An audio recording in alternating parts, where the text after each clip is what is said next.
What's up? How's it going? Happy Monday. Hope you guys had a better weekend than I did.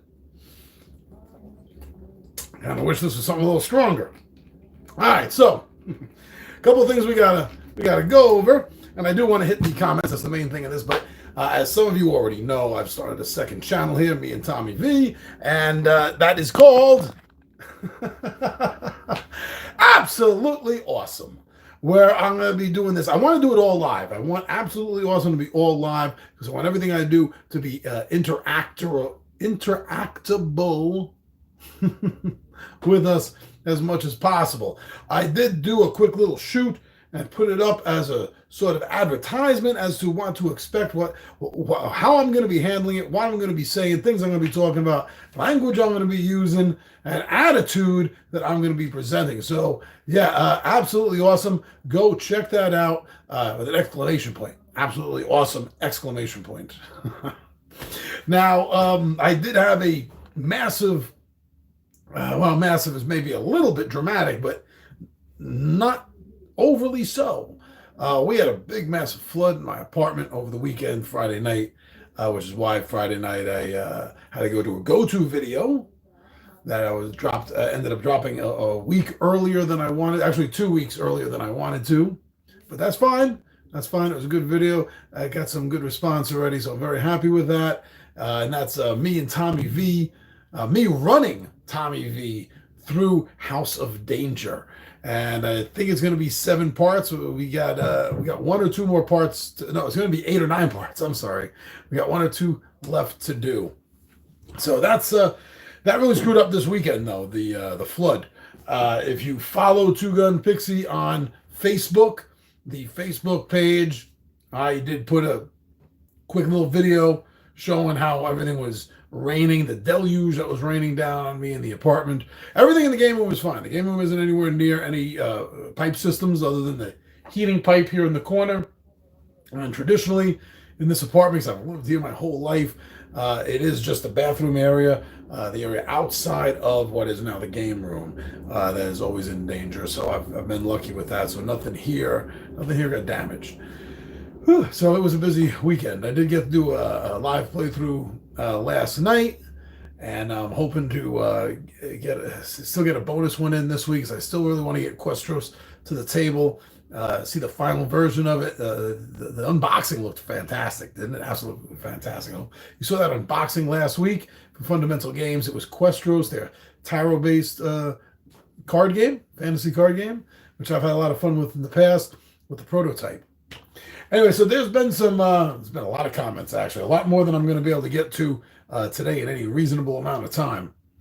And I know I've said this before, but yeah, I really am going to have to start doing this multiple times during the month, I think, because this is fun. I love the comments, and I much prefer this, kind of answering you with tone and inflection, body language, a lot better than just this kind of crap. No, I'm not into that. So, right. Our buddy Shogunstein, always with us there, Shogunstein. You're always lurking around somewhere. And I know you already subscribed to the new channel. Absolutely awesome. And you're absolutely awesome. Now, for Midday Monologue just the other week, on the 18th, he building your arcade game collection. About board games that are based on arcade games. And if you're building a board game collection, you may be interested in some of these games. And he wrote, I spent all my Newsday money at the NASA Mall Arcade. Yeah, so there was a few times when I was young, far younger than anyone would be comfortable with nowadays, where I grabbed a bunch of my friends and we went down to 42nd Street Playland back in the late 70s, early 80s, just to play video games. We had a couple of places nearby in the neighborhood that we dropped our quarters at all the time as well, just limited when you compare to what Playland at 42nd Street used to be. I mean, it was like half, it was an entire block one way and like half a block or a quarter of a block in deep. It was massive. It was huge. It was like an arcade you would find at Coney Island or Seaside Heights or Wildwood, someplace like that is what it was comparable to. So yeah, we spent a lot of money there too. But there's a bunch of great games in that video. Go check them out if you're looking for some ideas. about board games that capture that feel of the 80s arcade. Thanks for always being there, Shogunstein. Now, I have nothing prepared, by the way. Absolutely nothing prepared, which is why this is live. It's just with the amount of work that we've had to do this weekend with cleanup, soaking things up, cleaning things up, drying things out. I haven't had a lot of time. And I usually, when I do this live, I don't usually do this live, but if I do it live, usually, I at least have a bunch of the comments or questions ripped already and emailed to myself. So I just got to read them off of an email. And I don't have that right now. So I'm literally scrolling through as we go. Now this one I did. I'm glad I did want to address this. I'm gonna write Dave to let him know the quick version of my answer and to let him know there's a deeper one right here. So for Friday Night Villas Pulp Invasion by AV Studio Games, we had a comment from Dave Taylor. I think he's new here. I don't recall seeing Dave Taylor around. Thank you very much for watching the video. And if you happen to subscribe, based on this comment, I don't think you did. All right, so he says, this is really your first playthrough of the game. Why not play a few games before you turn on the camera? So at least you can have the benefit of some experience with the title. Well, very good answer for that, Dave, is because any game that I have not played before, or you have not played before, or anyone watching this video, if you acquire, be given, buy a game that although you've read about it, although you've seen videos on it, you yourself have not played it, then that is one thing that all of us board gamers have in common, no matter what kind of games we like. We all have that straight out of the box, read the rules, try to figure out the game. We all have that experience. And I honestly, actually love giving that experience whenever I can, because it is an experience we're all going to have. How easy is this game right out of the box? Am I going to be able to get it to the table, read through the rules, and play the game? Or is this kind of something I'm going to have to watch a bunch of videos on first? Am I going to have to read the rules several times? What is that out-of-the-box experience? That's why I do it. That's why I do it. There's more than enough games. If you go through my list, there's more than enough games that I've played dozens of times. Even some of them I still get the rules wrong with, though. But a lot of that has to do with dividing attention between camera, responding to comments, trying to play. There's a lot of distractions. So, that happens. Sometimes the rules get messed up a little bit. But yeah, that's why I do the out-of-the-box experience for these board games. Because even though I didn't give the most polished version of the game on video for people to see, I gave them their first experience with it. This is the way it's going to feel. If you take it out of the box, throw it on the table, read the rules, and try to play the game. This is your experience. That's why I like doing it. But anyway, Dave, I hope I'm wrong, but I have a feeling you did not subscribe. Maybe you're watching this video, but whether you are, you aren't, whether you subscribed or you didn't, hope you have a good day and a great week. Now, here's another buddy of ours. Ooh, hold on, this just jumped. Here's another buddy of ours with a whole bunch of comments for that Building Your Arcade Game collection from last week's Midday Monologue. So Clean Sweep says, I had Popeye on my Commodore 64 and had Spy Hunter on one of my old computers. Oh, Clean Sweep, Commodore 64, the C64, amazing. I had mine up until about 10 years ago when the apartment fire gutted this place. I loved that Commodore 64. I'm a complete idiot when it comes to computers. I've never been the sharpest on it. Little Will, is he alive? What's up, Little Will? Not for long he's got to go, but it's so nice that you checked in and you let us know that you're checking us out. But yeah, so the Commodore 64. I mean, how awesome were those Curse of the Azure Bond games? Right? I think actually we've mentioned this before in other videos. Oh, those games, I love those freaking games. There was a great Spider-Man game against Mysterio that was really super tough. Remember that for the Commodore 64? The Buck Rogers game. I think this is actually what we talked about. That you didn't realize that there was a TSR Buck Rogers RPG SSI, right? SSI game. Yeah. Oh, those were great. Oh, Commodore 64. Thanks for bringing that back. Woo! Really? Also in the same video said my favorite video games from the 80s are Gauntlet. Good choice.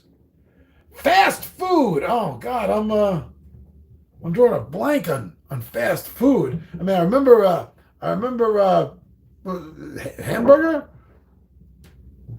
The one where the guy with the burger and you're stepping over the food and it's falling down to the next level and the hot dogs are trying to get you. That's not what you're talking about. Fast food.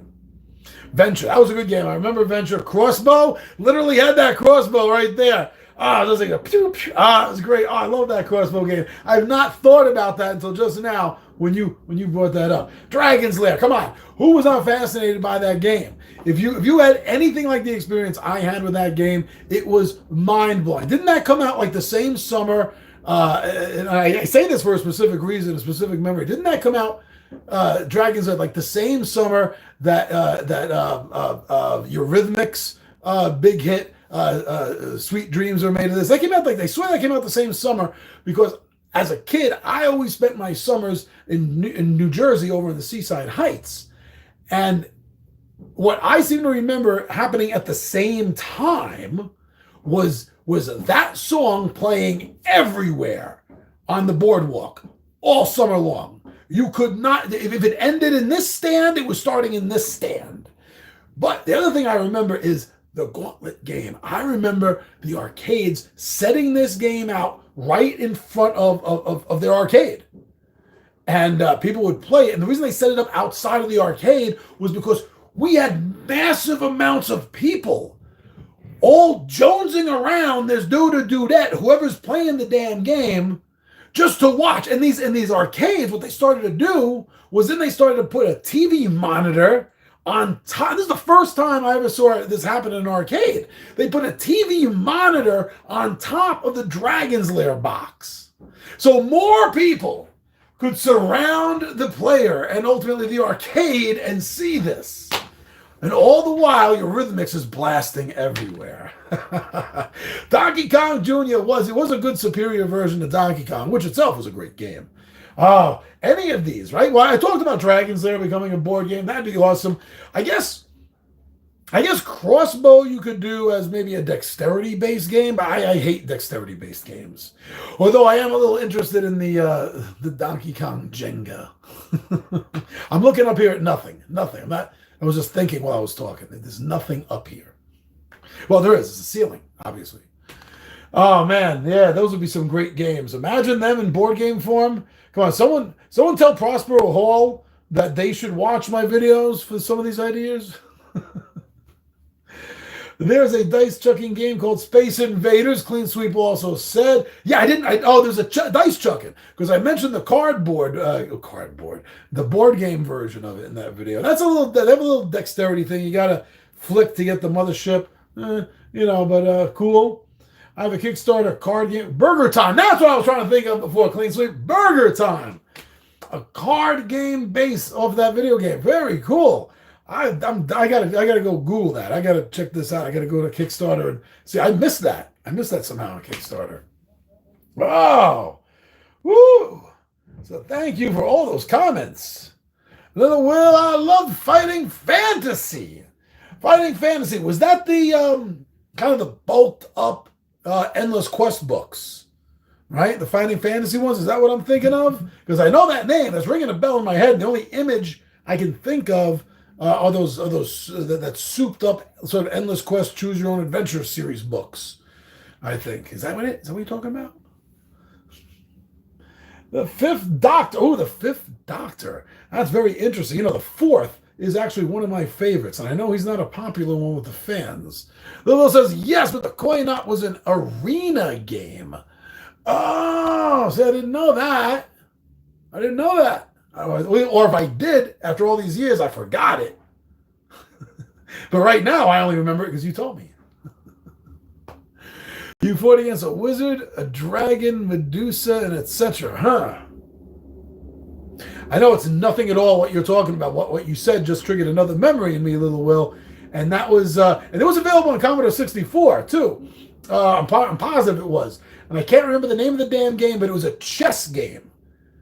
But the chess pieces were like alive and battle each other. So when you move the chess piece, into the next piece. It came alive and fought, and they battled each other. It wasn't just, I move here, so I take this piece. It was more combative than that. And I know it's not what you're talking about, but what Archon, that's it. What you said made me think of Archon for some reason. I don't know what it was that you wrote in that. I guess the dragon, the Medusa. I guess that was it. Yeah, wow, Archon. That game kicked my ass every time. Every time. It's not just because of YouTube that I lose games all the time. Trust me. There's been very few. The original Dark Tower, I used to win all the time. I had a very good strategy, which was very simple. Build up as many warriors as you could. Do everything you can. Get the beast and then get as many, and then just concentrate on warriors. Fonzie the Capybara. Hey, what's up, brother? It says Full Circle. In the 90s, one of the fighting fantasy books was made into a PlayStation arcade-style game. Okay, I had PlayStation. Don't remember that, though. There's probably a lot from PlayStation I don't remember. But at least I better not ever forget Twisted Metal 2 on PlayStation 2. I still to this day, I could play that game all freaking day long. I could just get lost. I could just give all my time to the Langoliers right here just to play that again on PlayStation 2. This is cool. I like the interaction. See, this is what the other channel is going to be about. As soon as we get up to 100 subs, this is what it's going to be weekly. If I can do more than weekly, I will. But us, back and forth. I'm talking to you, you're writing to me, I'm answering to you, we're having a good time. But anyway, the fifth Doctor. I did say, yeah, the fourth Doctor is like, my favorite Doctors are the first Doctor. No, well, my number one Doctor of all time is the second Doctor. Troughton is amazing. I absolutely love Troughton. So if you want to put it in any sort of order, which sometimes can flux a little bit, but number one spot never changes, is Troughton, the first Doctor, the fourth Doctor, and the fifth Doctor, right? No, the sixth. What am I saying? The fifth? No, the sixth. The sixth Doctor. He's very unpopular with most of the show, but I'm telling you, I really love that sixth Doctor. He was perfect for the time. They needed someone like the sixth Doctor. But anyway, the fifth Doctor. The fifth Doctor says about how to play Hero Quest, which is actually, thank you everyone. Big John G's How to Play Hero Quest is the #1 video on Two Gun Pixie.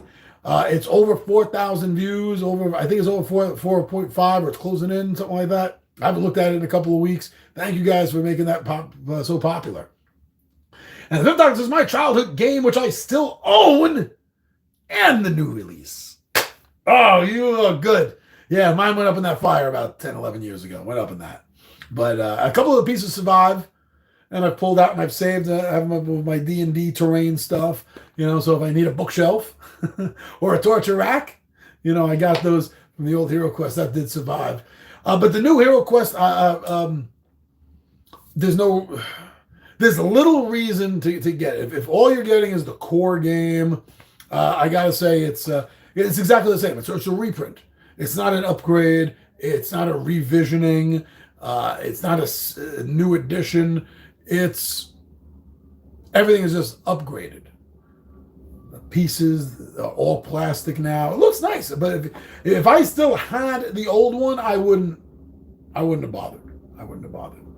All right, but yeah, it's so cool that you still got both. It'd be nice. I still wish I had my original Dark Tower. That's original and new. I would like to have both of. Gary Cashit. I don't know you. Have you left comments here before? Is this your first time? Or am I just forgetting something? So he says, for Pixie playthrough on Horrified, you can't use water spaces. Well, to be honest, he might have said, you can't use water spaces. Or maybe he said, you can't use water spaces. I don't know how he said it. In my mind, no matter how nice and cool he is, I'm thinking to myself, you can't use water spaces. And you're right. And the stupid thing is, I haven't made that mistake before. I think the problem is me. I'm in a rush. I got the camera on. I'm trying to do 3 things at once. But also, on a side note, I think in the back of my head somewhere, the concept. Now in that game, it was fighting the Wolfman and the Gillman, the creature from the Black Lagoon. So when you're facing off against Gillman, you have a boat. See where I'm going with this? I think without thinking about it, being busy, doing 3 things at once, not thinking about it, in the back of my head somewhere, what I am thinking is, I got a boat. Just taking a wild guess. Yes, that mistake won't be made again. But you know what? So that was not a win. It can't be counted as one. It was still fun. I'm still glad I played. Shogunstein again. Shogunstein, you're all over the place. You're a madman. Shogunstein for Watson the Pixies Box Restoration Games. And you all know what the hell I was showing off in that. Maybe there's something that I was showing off from Restoration Games. I don't know. Shogunstein says, one of the head Restoration Game designers did not like my Seafall joke and blocked me. Well, that's a dick move. There, I said it. It's true. It is. He blocked it. I mean, I know you. You're not a hateful dude. You're a funny guy. You try to crack a joke here and there every now and then. Just like everyone else. Sometimes they fall on their face, and other times the jokes take off. We're all like that. Obviously, this fell on its face as far as this designer was concerned. Well, who knows what rotten bananas wedged between what orifice on his body that's causing him this discomfort. I'm not even going to bother guessing. But that's a kind of a dick move. Now, worse things can happen, right? If that was the worst thing that happened to you that day, I got news for you, Shogunstein. You still had a good day. Also, in the same video, he says, love the original Lord of the Rings cartoon. Great mix of live and cartoon. Ralph Bakshi is an unsung animation hero, as far as I'm concerned, in this country. He has some of the greatest animated movies that nobody talks about, nobody cares about sometimes. It is so sad that his movies are cult. It really is. Now, he didn't do the Hobbit cartoon. But yeah, he did the Lord of the Rings cartoon. That's the one. They didn't give him the next one, did they? He didn't do Two Towers. I don't think he did. I'm pretty positive he didn't. They didn't give that to him. Whatever the reason, I never dove into this. It cost too much money, or they didn't like his rotoscoping style, which I'm amazed with. The whole, I think that's what it's called, rotoscoping, where you take live actors, you film them, and then you do the animation on the cell over them. So it gives the most natural, fluid, normal human movements you're ever going to really get. Or at least at the time. Technology is so much different nowadays. Who knows what they can do with the computers? Well, we do know. We see it. Fire and Ice, amazing film. That whole, what was that guy's name? He was like the Batman in that movie. He was awesome. But you can't make a story about him because he's too awesome. So Ralph Bakshi did the right thing. Pardon me, having the young blonde guy, Art, no, not Art, I can't remember his damn name, but having him as the hero and using the other guy as a mentorish figure. But yeah, he came off as like caveman Batman. Okay, I'm going to say something that if anybody knows this, it's going to be highly unpopular. Ralph Bakshi, best movie he ever made, Coonskin. It later got changed to Street Fight. Not Fighter. Street Fight. Because the title is very controversial. Coonskin.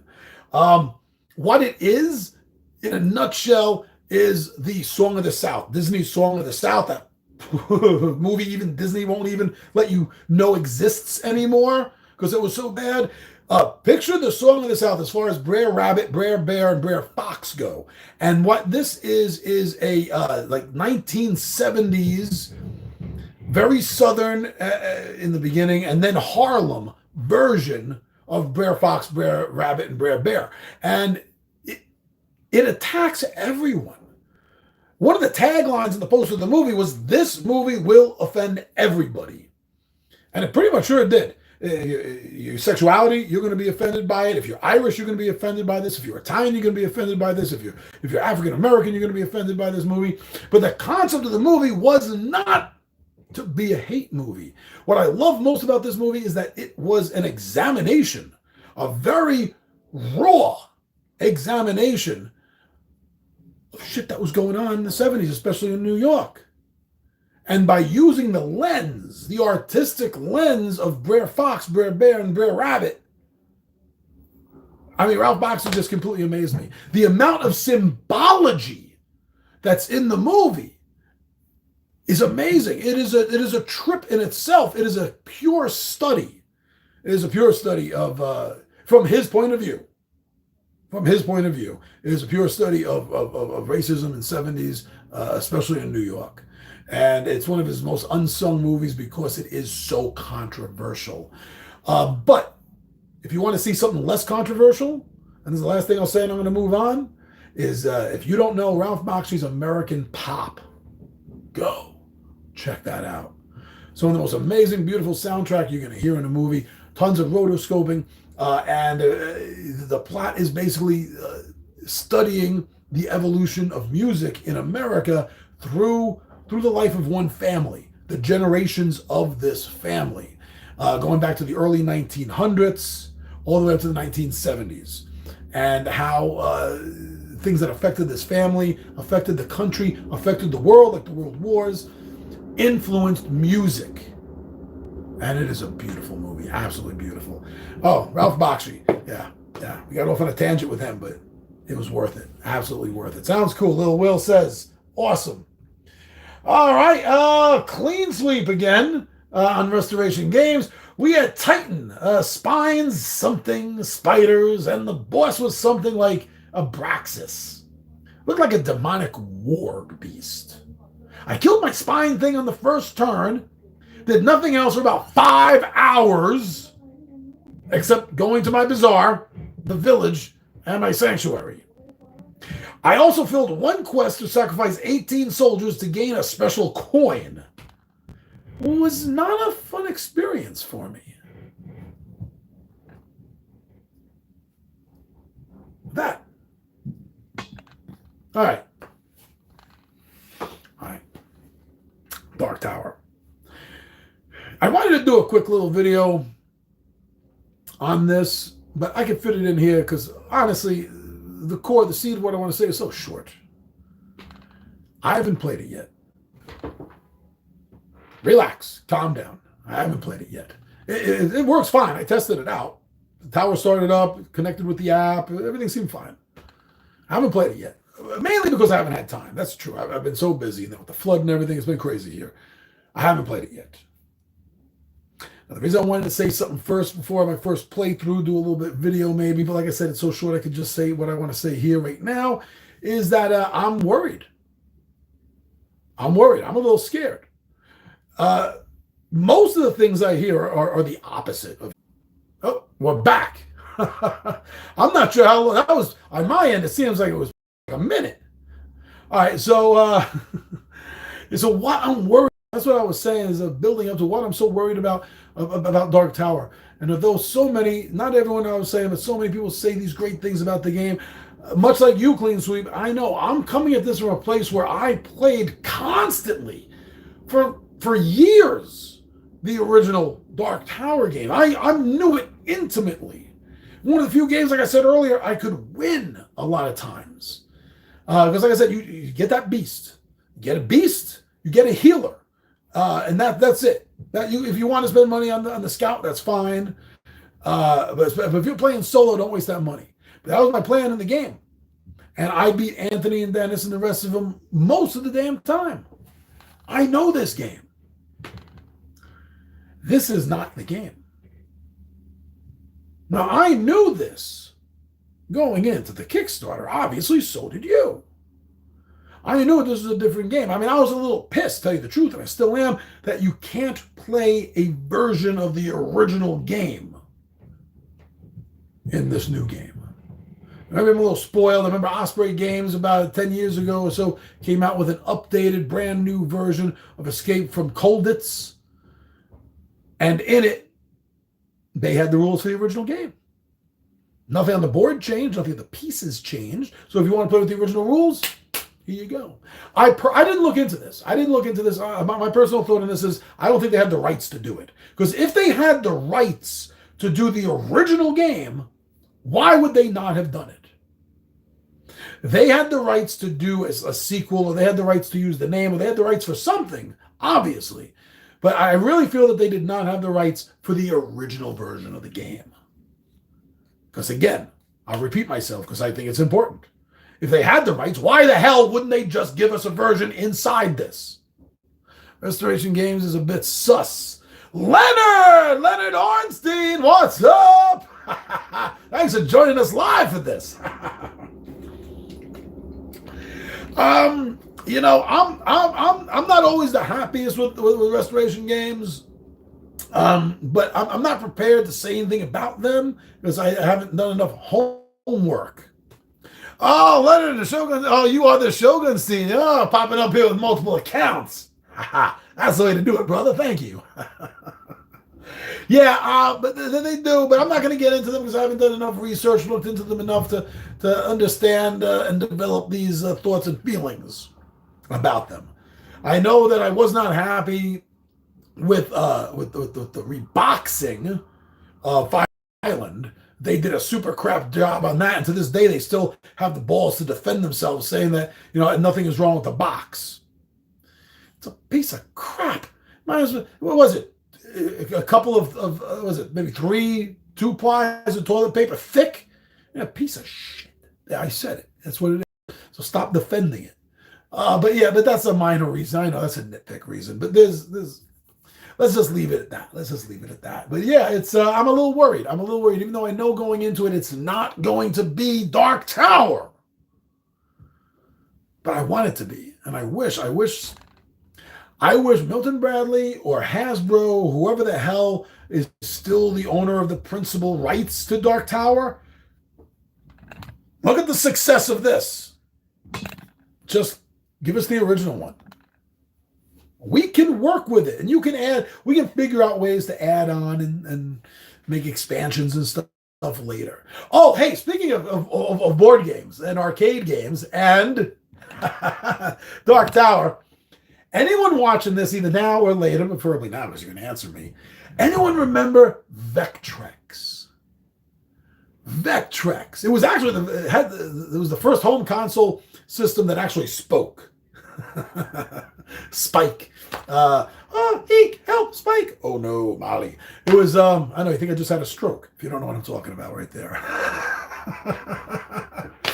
No, the Vectrex was a home system like, Atari, Commodore, things like that, but it had its own monitor. So if your parents were like my parents and refused to get you an Atari because it'll ruin the screen. Oh, Will, you haven't heard of this. Look it up, Vectrex. Vectrex. That was about the same time as the Atari and ColecoVision. Yeah, it was. It was that time period. So my parents refused to get me anything like an Atari or ColecoVision or anything like that because they were under the belief that it ruins the TV. It leaves the images burned onto the screen. Which, yeah, some of the earlier models like Pong did that. That's true. But they kind of advanced the technology, But then Vectrex came out, and I distinctly remember sitting in the living room. That commercial came on TV, and I looked at my mom and dad, and I said, well, that's not going to burn out the TV, so we can get it. There was some connection with it and Milton Bradley, right? Well, that's what I'm long-windedly getting to. Was I got the Vectrex. My parents, their argument fell to the wayside. So I ended up getting the Vectrex that Christmas because I'm an only child.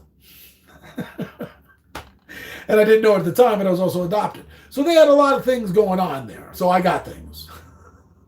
And I had, my guess is I had more than half, maybe 3/4 of all the game cartridges that they had come out with. I had the 2 art cartridges. There was a lot of wild stuff with it. But here's the point. Was just before the two big things happened. Vectrex, or whatever their company was, went bankrupt and they stopped making everything. And Milton Bradley got sued because wasn't the story that like just a year before they dropped Dark Tower, there was a couple of game designers who had designed Dark Tower and brought it to them, and they were like, that's too expensive. It's not going to work. We're not going to buy it. And these guys couldn't sell it because that's the way everyone felt. And then Milton Bradley made their own Dark Tower game and sold it, right? So there was some sort of legal problem. And that's why Dark Tower stopped getting sold. And about the same time, Vectrex company started tanking. Because let's face it, if you don't know what I'm talking about, and you're right now, or when this video is over, Googling Vectrex home game system, and you're looking at these graphics, in comparison to Atari graphics, Coleco graphics, and television graphics, they sucked. It was literally line Vectrex graphics. It didn't even have color. It was black and white. It had each cartridge game came with a slightly colored screen that you would slip on, over the monitor of the Vectrex. And it only came with one joystick that folded up into the bottom of the game. So there was no room for two. Now, I also, spoiled brat, I also had the carrying case for it, which had lined pockets on the sides that you could hold the cartridges and the extra joystick. Well, I wasn't that spoiled. I never had the extra joystick. But just before they went out of business, the last, I want to say catalog, but I guess pamphlet that they mailed me since I had joined the club or whatever the hell it was the Dark Tower was coming out for Vectrex. Holy shit! My mind blew! It's going to be on Vectrex. It's not going to be on Atari like Dennis has. It's not going to be on ColecoVision like Michael has. It's not going to be on anyone's system but mine. Yeah! Well, both companies had problems. That never happened.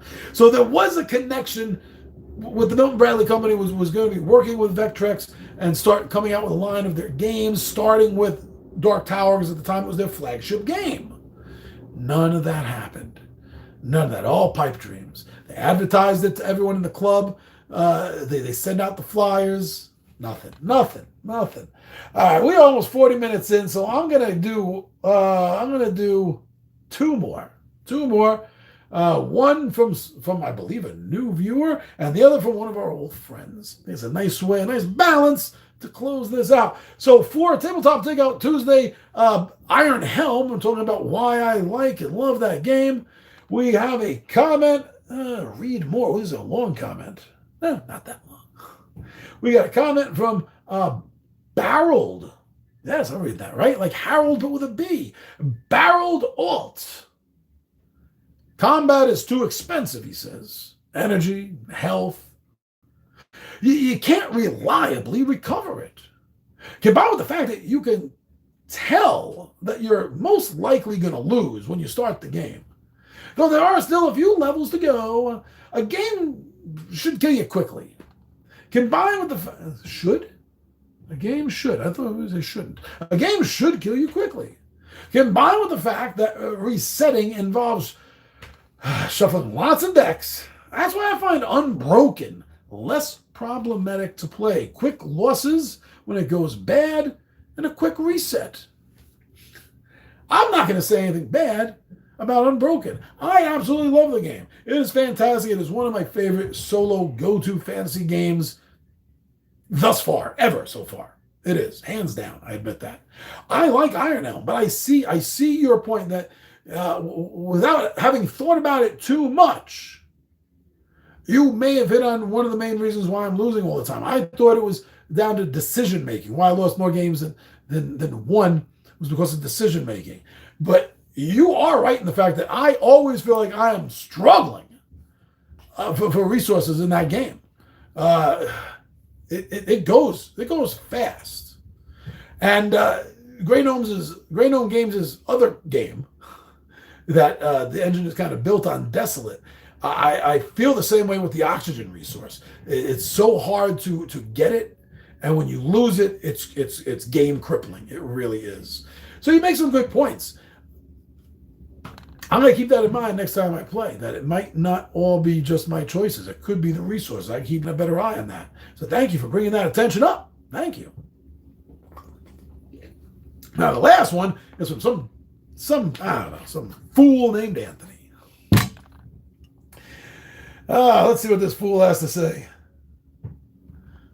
And he'll be around on Saturday. You know that on Facebook, the Two Gun Pixie Facebook, and the Two Gun Pixie, I'm staying over here like it's over here somewhere. It's not over here. It's in the internet, so it's all over. But the Twitter page, every Monday I drop our weekly list of schedule. So you may have noticed if you saw that or you knew about it, that this weekend, this is going to be a really fun weekend, Friday and Saturday, with the return of the 20-sided Warriors. That's going to be a hell of a lot of fun. Anthony should be here. But let's see what this knucklehead has to say. This is about the, this was a lot of fun. This was for Midday Monologue that I dropped on April 11th about Marvel Champions, the card game, and the next project. Good, because I wanted to say something about this, actually. So Anthony says, first off, let me say, I love each of these ideas that you brought up for this fifth or alt member of the Fantastic Four set. You know how much I love the Dream Team scenarios. I can honestly see a case for both teams to have their own gigantic expansion. I was mentioning FF and the X-Men. Go big or go home, right? The FF and the X-Men deserve something grandiose. The enemies that each of these teams have encountered over the decades is a who's who list of villainy. As much as I love the X-Men, after the Avengers, of course, I'd want the FF. Dr. Doom, Galactus, Annihilus, Mole Man, Molecule Man, Mephisto, the Beyonder. Yeah, surely this won't take away from Magneto or Mr. Sinister, Omega Red, the Hellfire Club, Sentinels, or Apocalypse, of course. All I'm saying is that the first family of Marvel needs to happen. Well, first. Yeah, I agree. I agree with everything. Now, what I wanted to say, though, is since I've dropped this video, I've been looking at my set. You see it right up here, right? And something came to my attention. So everything is under this core set. So we have 1, 2, 3, 4. Now, the reason I think that's important is because if you look at how these sets are dropped, you have like Sinister Motive, let's say, the newest one that dropped. You got Sinister Motive. Under Sinister Motive, you're going to find 4 hero packs and then a scenario. And then the next booster comes out. Then the next, whatever's after Sinister Motives. You know, before that, you know, we had the Thanos one, we had the Galactic, we had the Galaxy, Guardians of the Galaxy one. But every one had 4 heroes that came sold separately afterwards, and 1 scenario. And then you had the next box. So look at the fact we only have, can move my hand in the right position. We only have 1, 2, 3, and 4.